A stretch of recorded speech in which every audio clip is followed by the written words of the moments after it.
Sentences देखने वाले हैं। सेंटेंसेस मतलब कि ऑन और इन का यूज़ देखने वाले हैं हम। इसमें ऑन और इन का यूज़ कहाँ कहाँ होता है। जैसे कि हम पहले ऑन का देखेंगे। ऑन का यूज़ बस, ट्रेन और प्लेन में होता है और इन का यूज़ कार, टैक्सी और ऑटो में होता है। और अभी हम देखेंगे ये क्यों होता है। ऑन का यूज़ इसलिए होता है बस, ट्रेन और प्लेन में क्योंकि हम इसमें चल के बैठ सकते हैं।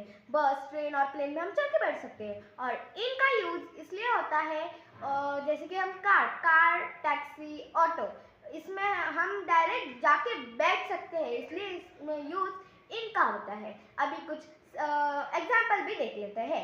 I am on the train, she is on the plane, he is in the car, We are in the taxi. Thank you and bye. समझ में आया हो तो कमेंट करिए कि हमें समझ में आया हो। इसमें कुछ भूल हुई होगी तो कमेंट करके बता दीजिएगा और लाइक और सब्सक्राइब कमेंट करना भूलिएगा मत। Thank you.